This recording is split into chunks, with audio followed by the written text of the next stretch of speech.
आणि तुमचं नाव पण घेतलं. मी याच्यामध्ये सविस्तर एकदा सगळ्यांशी बोलणार आहे. या व्यवहारामध्ये काही चुकीचं घडलं सांगतो मी याच्याबाबत सविस्तर नक्की पुढच्या काळात बोलणार आहे. जमीन विकणारे ट्रस्टी, जमीन घेणारे गोखले बिल्डर्स आणि हा व्यवहार होऊ नये, समाजाला जागा राहावी म्हणून आपली मागणी मांडणारा जैन समाज, या तीन घटकांपुरताच हा विषय असताना त्याच्यामध्ये काय काय झालं, किती राजकारण झालं, किती घाणेरडे खालच्या पातळीचे आरोप झाले, याच्याशी काय काय जोडलं गेलं, मला असं वाटतं हे अत्यंत चुकीचं होतं. खूप वेदनादायी होतं की काही नसताना नाव जोडलं जाणं आणि कुठल्या पातळीवरती जाऊन ते आरोप करणं. मला असं वाटतं हे खरं तर कोणालाच अपेक्षित नव्हतं. जैन समाजाला सुद्धा याच्यामध्ये कुठेही राजकारण नको होतं.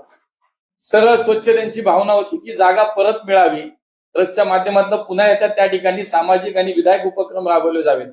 आणि म्हणून ज्या दोघांनी मिळून व्यवहार केला, समाज म्हणून तिसरी व्यवस्था त्याच्यामध्ये किंवा घटक आला, आता तिघांनी एकमेकाचा साधारणतः विचार करून हा व्यवहार रद्द केला, तर मला असं वाटतं की खूप चांगलं आहे.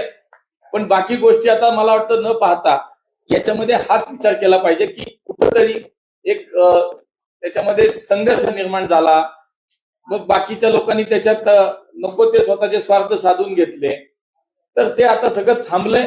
तर मला असं वाटतं मागे न जाता आता पुढे याच्यात चांगलं झालंय, तर चांगलं काय व्हावं यासाठी सगळे प्रयत्न. सहकारी पक्षाचे जे नेते आहेत रवींद्र धंगेकर ते चतुर्शुली पोलीस स्टेशन मध्ये गेले होते. या सगळ्या व्यवहाराची रीतसर चौकशी करा. जर तुम्ही गुन्हा नाही दाखल चुकीचं काय झालं असेल तर जे काय व्हायचं त्याच्यामध्ये आपल्याकडे सगळ्या व्यवस्था आहेत, ते होईलच. कुणाला काय करायचं ते करू द्या. मला आज वाटतं की याच्यामध्ये काही नव्हतं, जे होतं ते संपलं. त्यामुळे आता कुणाला वाढवायचंय, कुणाला पुढे न्यायचं, ज्याच्या त्याच्या इच्छेचा भाग आहे. त्यामुळे मी काय त्याच्यावरती बोलणार नाही. बघा, आता व्यवहारामध्ये चुकीचं झालं का बरोबर झालं हे सांगण्याचं काम तसं माझं नाही. धर्मादाय आयुक्तांनी 28 तारखेला जी सुनावणी घेतली, ती सुनावणी त्यांनी व्हिडिओ कॉन्फरन्सच्या मार्फत ऑनलाईन केली, सगळ्या महाराष्ट्राने पाहिली. ते तुम्ही बघा आणि तुमचं मत तयार करा. कारण मी त्याच्यामध्ये माझा तो अधिकार नाही किंवा माझं ते काम नाही की तो व्यवहार चुकीचा का बरोबर. तो व्यवहार रद्द होणं हे सगळ्यांच्या हिताचं होतं, म्हणून त्याच्यासाठी मी पुढाकार घेतला. त्या समाजाने मला आवाहन केलं, विनंती केली. आचार्यांनी मला सांगितलं की तुम्ही समाजाबरोबर उभे राहा, म्हणून मी उभा राहिलो. माननीय मुख्यमंत्री साहेब याच्यामध्ये याच विषयात समाजाबरोबर उभे राहिले आणि म्हणून तो रद्द झाला. आता व्यवहार अगोदर झालेला चुकीचा का बरोबर, मी खरंच अगदी मनापासून तुम्हाला सगळ्यांना पण विनंती करेल, त्याच्या खोलात जा. त्याचे पहिल्या दिवसापासूनचे सगळे कायदेशीर त्याची कागदपत्र तपासा, त्याची घटना तपासा.